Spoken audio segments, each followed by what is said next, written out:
दोस्तों ईरान इतना ज़्यादा पावरफुल देश होने के बावजूद भी अपनी supreme leader ayatollah Ali Khamenei के असैसिनेशन को क्यों नहीं बचा पाया। आखिर दोस्तों ईरान की सुप्रीम आर्मी आईआरजीसी अपने ही सुप्रीम लीडर को क्यों नहीं बचा पाई।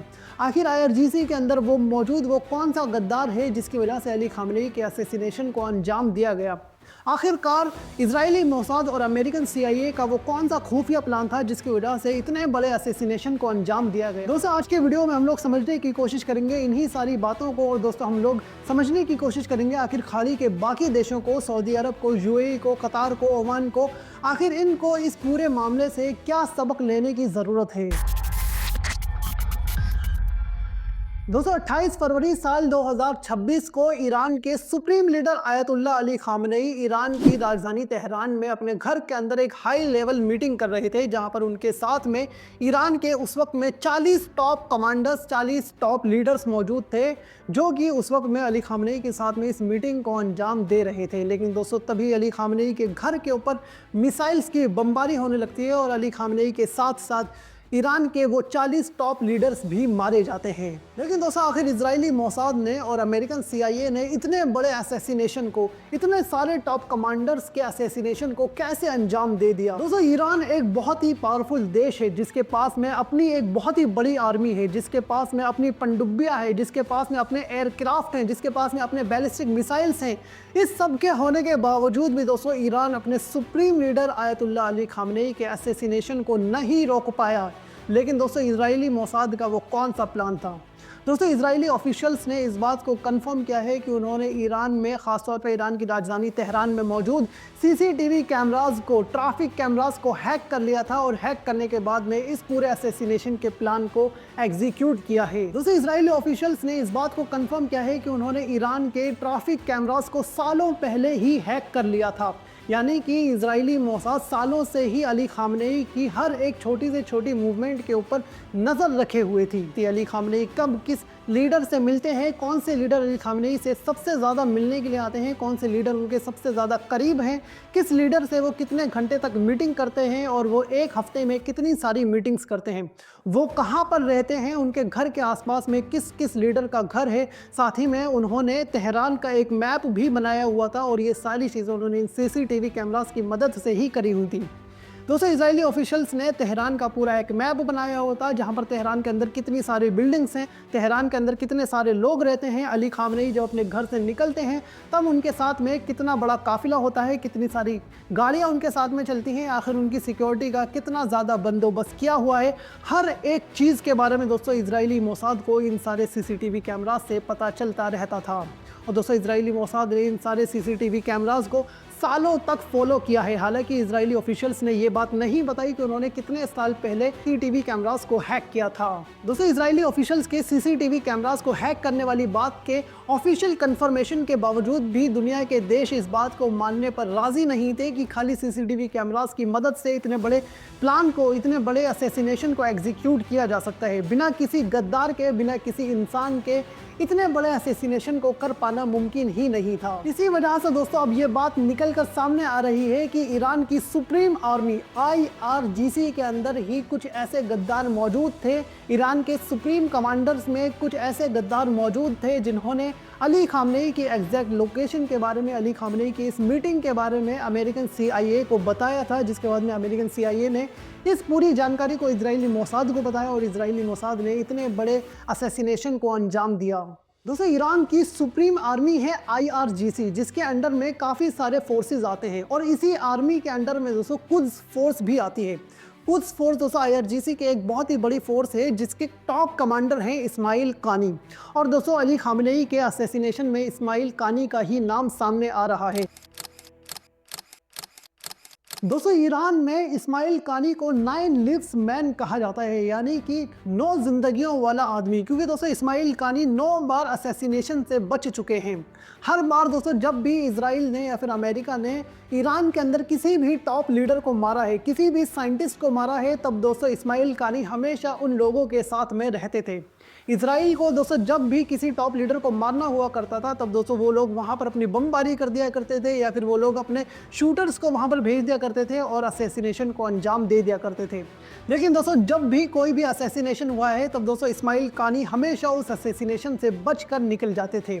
ऐसा ही दोस्तों इस बार भी हुआ जब दोस्तों 28 फरवरी 2026 को टॉप लेवल ऑफिसर्स की मीटिंग को बुलाया गया। तब दोस्तों इस्माइल कानी भी उस मीटिंग के अंदर मौजूद थे। लेकिन दोस्तों इजरायली एयर स्ट्राइक होने से कुछ देर पहले ही इस्माइल कानी अली खामनेई के घर को छोड़कर वहां से चले गए थे। इस्माइल कानी ने अपनी तबीयत खराब होने का नाटक किया और उस घर को छोड़कर अली खामनेई के घर को छोड़कर वहां से निकल गए। हालांकि इस्माइल कानी के निकलने के कुछ देर के बाद में ही इजराइल ने अपनी एयर स्ट्राइक्स को करा और ईरान के सुप्रीम लीडर के साथ में ईरान के 40 टॉप लीडर्स को भी मार गिराया। लेकिन अगर कोई बच गया तो वो थे इस्माइल कानी। दोस्तों ईरान से अब खबर ये निकल कर आ रही है कि ईरान की सुप्रीम आर्मी IRGC ने इस्माइल कानी को अरेस्ट कर लिया है, इस्माइल कानी को डिटेंड कर लिया है, जिसके बाद में इस्माइल कानी को फांसी की सज़ा सुनाई गई है। हालांकि दोस्तों ईरानी ऑफिशियल्स के किसी भी अकाउंट से या फिर इजराइल या फिर अमेरिका के किसी भी अकाउंट से इस बात की कंफर्मेशन नहीं हो पाई है कि इस्माइल कानी ही वो गद्दार है जिन्होंने अली खामनेई के असैसिनेशन को अंजाम दिया है। लेकिन दोस्तों काफ़ी सारे मीडिया रिपोर्ट्स के अकॉर्डिंग अली खामनेई के असैसिनेशन में इस्माइल कानी ही जिम्मेदार हैं और अब इस्माइल कानी को IRGC फांसी देने जा रहा है। दोस्तों इजरायली ऑफिशियल्स के अकॉर्डिंग उन्होंने अली खामनेई को मारने का प्लान पिछले साल 2025 में जून के महीने में ही बना लिया था, जिस वक्त में ईरान और इजराइल के बीच में 12 दिनों का एक वॉर लड़ा गया था। उसी वॉर के दौरान दोस्तों अली खामनेई के असैसिनेशन का प्लान बनाया गया था। लेकिन दोस्तों इजराइल को उस वक्त में अमेरिका के प्रेसिडेंट डोनाल्ड ट्रंप ने ऐसा करने से रोक लिया था और उसी वक्त में डोनाल्ड ट्रंप ने साल 2025 में जून के महीने में काफ़ी सारे इंटरव्यूज़ दिए थे, जहां पर उन्होंने ये दावा किया था कि इजरायली मोसाद अली खामनेई के असैसिनेशन को करने ही जा रहा था। लेकिन डोनाल्ड ट्रंप ने उस बीच में इंटरवीन करके उस असैसिनेशन को टाल दिया, जिसके बाद में डोनाल्ड ट्रंप ने अली खामनेई को डोनाल्ड ट्रंप को थैंक यू बोलने के लिए भी कहा था, क्योंकि अली खामनेई डोनाल्ड ट्रंप की वजह से ही जिंदा थे। लेकिन दोस्तों डोनाल्ड ट्रंप के इस पिछले वाले इंटरव्यूज़ के वायरल होने के बाद में अब लोग ये सवाल कर रहे हैं कि जब इजरायली मोसाद ने अब की बार में अली खामनेई के असैसिनेशन का प्लान बनाया तो आखिर डोनाल्ड ट्रंप ने इस बार क्यों नहीं रोका। आखिर डोनाल्ड ट्रंप की इस बार वो कौन सी मजबूरी थी जिसकी वजह से डोनाल्ड ट्रंप इस बार खुद इस असैसिनेशन को करने के लिए मोसाद के साथ में खड़े हो गए। दोस्तों अमेरिका की अपोजिशन पार्टीज के लीडर्स के अकॉर्डिंग इस बार डोनाल्ड ट्रंप ने अली खामनेई के असैसिनेशन को इस वजह से नहीं रोका क्योंकि इस बार डोनाल्ड ट्रंप का नाम एप्स्टीन्स फाइल के अंदर आ गया था और एप्स्टीन्स फाइल का मुद्दा अमेरिका के अंदर बहुत ही बड़ा मुद्दा है, जिसकी वजह से डोनाल्ड ट्रंप की पॉपुलैरिटी अमेरिका के अंदर घटती ही जा रही थी। और अपनी इस घटती हुई पॉपुलैरिटी को मेंटेन करने के लिए, लोगों का ध्यान इस मुद्दे पर से हटाने के लिए अमेरिका ने खास तौर पर डोनाल्ड ट्रंप ने अली खामनेई के असैसिनेशन में इजराइल का इस बार साथ दिया।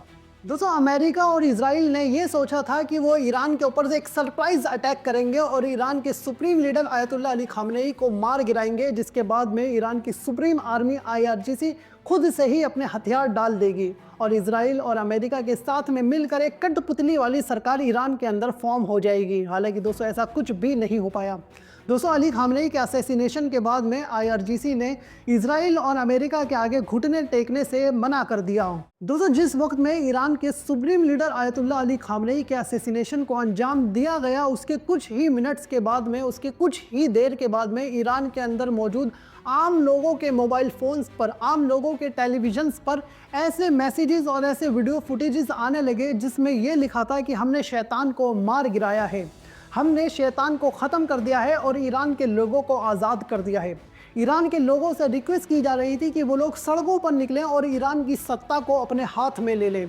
जी हाँ दोस्तों, मैं कोई मजाक नहीं कर रहा हूँ। जिस वक्त में अली खामनेई के असैसिनेशन को अंजाम दिया गया, उसके कुछ ही मिनट्स के बाद में ईरान के लोगों के मोबाइल फ़ोन्स पर, ईरान के लोगों के टेलीविजन्स पर हर एक चीज़ को हैक करके ये मैसेजेस उन लोगों को दिए जा रहे थे कि वो लोग सड़कों पर निकलें और IRGC को ख़त्म करके ईरान की सत्ता को परिवर्तन कर दें, ईरान की सत्ता को परिवर्तित कर दें और IRGC को घुटने टेकने पर मजबूर कर दें। इन सारे मैसेजेस और इन सारे वीडियो फुटेजेस के सामने आने के बाद में ईरान के अंदर दो ग्रुप्स को देखा गया। पहला ग्रुप वो था जो कि ईरान में अली खामनेई के असैसिनेशन के होने के बाद में ईरान की सड़कों पर जश्न मना रहा था। वहीं दोस्तों दूसरा ग्रुप वो था जो कि अली खामनेई के असैसिनेशन की खबर मिलने के बाद में ईरान की सड़कों पर मातम मना रहा था। शुरुआत में लगा था कि आईआरजीसी अब अपने घुटनों पर आ जाएगा और ईरान अब इजराइल के सामने और अमेरिका के सामने सरेंडर कर देगा। हालांकि दोस्तों ऐसा कुछ भी देखने के लिए नहीं मिला। जो लोग दोस्तों उस वक्त में जश्न मना रहे थे, बाद में वो लोग भी आईआरजीसी के सपोर्ट में आ गए। ऐसा इस वजह से हुआ दोस्तों क्योंकि ईरान की सुप्रीम आर्मी आईआरजीसी ने अली खामनेई के असैसिनेशन का बदला लेने के लिए अमेरिका के काफ़ी सारे आर्मी बेसिस पे जो कि खाड़ी के देशों के अंदर मौजूद हैं उन पर हमला करना शुरू कर दिया। साथ ही में आईआरजीसी ने इजराइल के तेल अवीव पे भी काफ़ी सारे हमले किए थे, जिसके बाद में अमेरिका ने और इजराइल ने साथ में मिलकर ईरान के उन शहरों के ऊपर हमला किया जहां पर आम लोग रहते थे, जिस वजह से दोस्तों ईरान के अंदर काफ़ी सारे आम लोगों की जान गई। जिसके बाद में वो लोग जो अमेरिका और इजराइल से खुश होकर जश्न मना रहे थे वो लोग भी आईआरजीसी के सपोर्ट में आ गए। सबसे बड़ी गलती दोस्तों जो इजराइल ने करी वो करी बच्चों के स्कूल को अटैक करके। इजराइल ने दोस्तों छोटी बच्चियों के स्कूल को अटैक किया, जिसके अंदर 150 से ज़्यादा छोटी बच्चियां मारी गईं। एक स्कूल जो कि आईआरजीसी के कैंप के बहुत ही ज़्यादा पास में मौजूद था, उस पर इजरायली मोसाद ने अटैक किया और उस स्कूल के अंदर मौजूद 150 से ज़्यादा बच्चियों को शहीद कर दिया। जिसके बाद में पूरे ईरान के अंदर ये खबर आग की तरह फैल गई। वो लोग जो आईआरजीसी के खिलाफ थे, वो लोग जो इजराइल और अमेरिका की इस बात के लिए जश्न मना रहे थे कि उन्होंने अली खामनेई के असैसिनेशन को करा है, वो लोग भी आईआरजीसी के साथ में मिल गए। जिसके बाद में आईआरजीसी और भी ज़्यादा मजबूती के साथ में अमेरिका के और इजराइल के अगेंस्ट में खड़ा हो गया। सोच कर देखिए ये लोग आखिर कितने ज़्यादा ख़तरनाक हैं। सबसे पहले तो ये लोग एक देश के सुप्रीम लीडर को मारते हैं, उसके बाद में उस देश के आम लोगों को सत्ता परिवर्तन करने के लिए भड़काते हैं।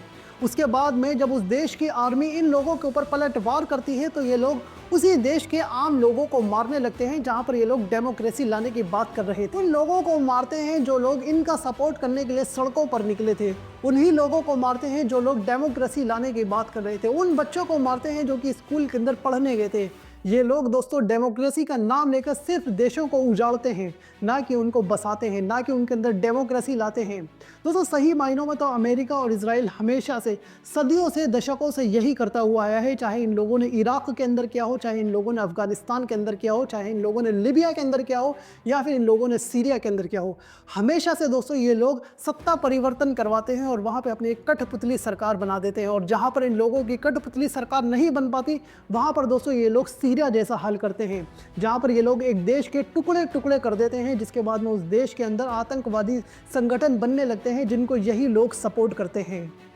हालांकि आगे आने वाले वक्त में देखने वाली चीज़ ये होगी कि ईरान की सुप्रीम आर्मी आईआरजीसी आगे आने वाले वक्त में क्या करेगी। क्या आईआरजीसी इजराइल और अमेरिका के आगे अपने घुटने टेक देगी या फिर उनके साथ में लड़ाई को जारी रखेगी। आईआरजीसी की ऑफिशियल स्टेटमेंट्स के अकॉर्डिंग आईआरजीसी के पास में इतने सारे वेपन्स मौजूद हैं कि वो इस लड़ाई को महीनों तक खींच सकते हैं। लेकिन दोस्तों इस वक्त में आईआरजीसी पूरे वर्ल्ड के अंदर एक अलग थलग की एक अकेली आर्मी बन चुकी है।